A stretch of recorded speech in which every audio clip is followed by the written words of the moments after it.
Namaste and good morning, Sitaram. Beautiful morning again, and welcome to Mandir. We see the sun again. This beautiful sight, the sight that invigorates, the sight that gives us life and energy, sustains our life and all of creation, or especially around the 9 planets. Sun in the middle, and sustaining Earth and Moon, all the other planets. Let us pay adorations to the sun. Om Bhurabhuvasvaha Tat Saviturvarenyam Bhargo Devasya Dhimahi Dhiyo Yo Nah Prachodayat. Om Bhurabhuvasvaha Tat Saviturvarenyam Bhargo Devasya Dhimahi Dhiyo Yo Nah Prachodayat. Welcome again. You know, looking at this pond makes me reminisce of something very dynamic. Our ashram, and in the Hindu tradition, the Trishul is such a very powerful symbol. And why?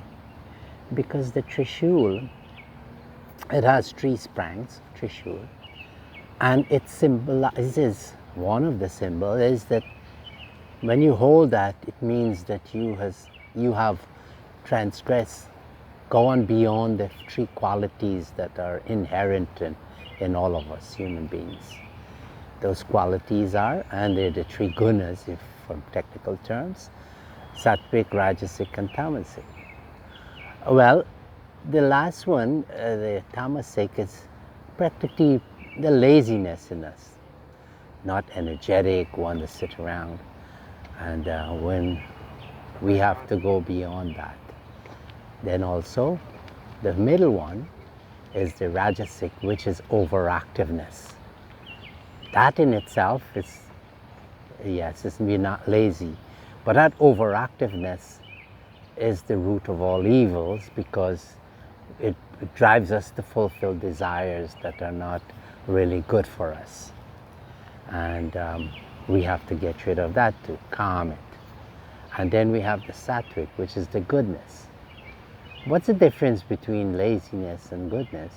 Is that if 2 people are sitting together in a sofa or something, and one is sattvic, he will be in a meditative state. But the one who is tamasic, he will be lazy, sleepy, and looking for something to eat or drink or something like that. But so this, when we transgress all of these 3 things, then we are in the plateau of spiritual life. And as a sannyasi, we have to go beyond all of these 3. This is our struggle in life. That we are dead to those things. There's no caste, and there's no classification for a sannyasi. He's gone beyond the Brahmin, Kshatriya, Shudra, and Vaishya. So he has he's supposed to be beyond these qualities. And Swami Parameshananda, during his lifetime, he instituted this worship of the Trishul, a very prominent thing. And you could see him holding the Trishul many times. And when we're doing the arti, his worship, we have to hold the Trishul, or where we're taking him anywhere, we have to carry the Trishul, because of this symbolic going beyond the innate natures. And this pond, as I said, in Bajatpur, Bangladesh, when we do the Trishul Purnima, the full moon, we will take this Trishul and we'll jump into the water, the monks. I had the opportunity of doing that. And we'll bathe the Trishul like it's a real person. And then bring it out, wash it, and put on cloth to it.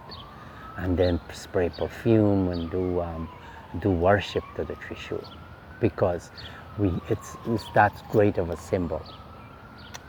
And we do that in Jamshedpur, in India also.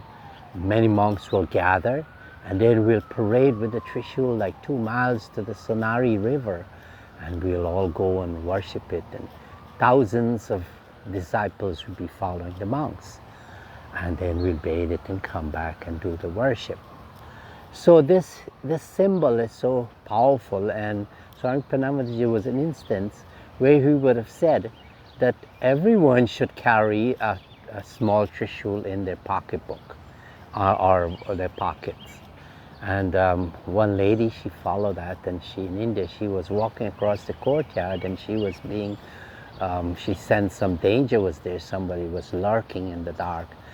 And she pulled out her trishul, and the person was approaching her. And then she remembered, and that energy of vibration came, and that person had to run away because he felt that this is no place for him to be for easy picking, for robbing her. Anyway, symbols are a very powerful thing for us. And for that reason, Lord Shiva, you will see him all the time holding the trishul.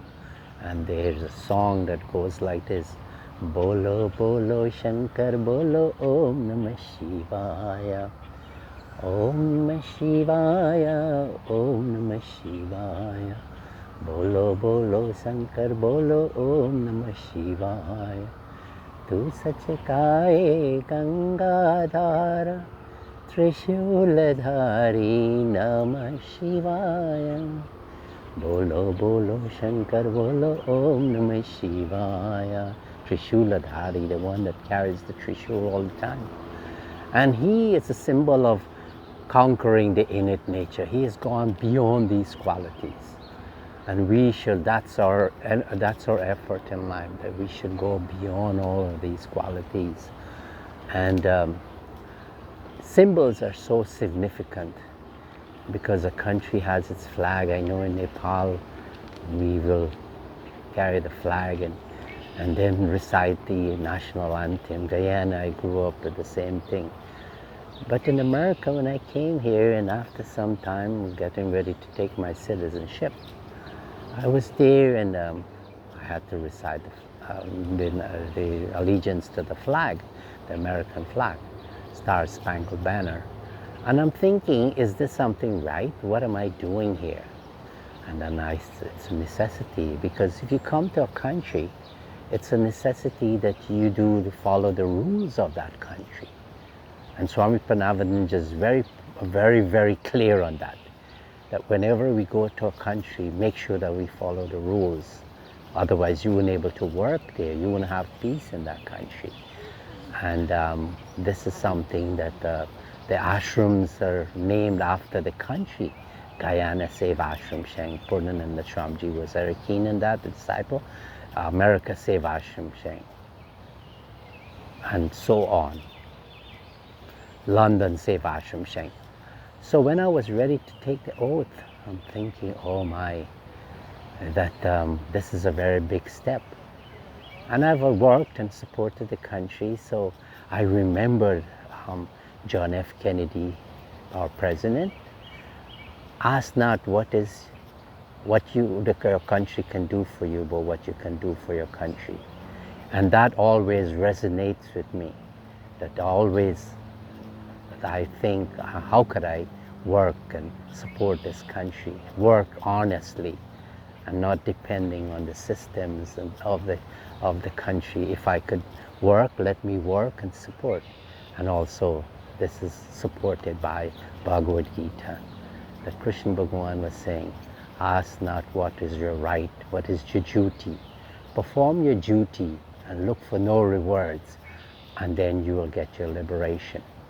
This morning, after doing the yoga and meditation, coming here and exiting the body and going to space and going to that place of consciousness. This is our struggle to get there. Let it be an unrelentless effort. Human effort is going to be authenticated by God's grace. Let us look for that grace. Hari Om, Shanti, Shanti, Hari Om.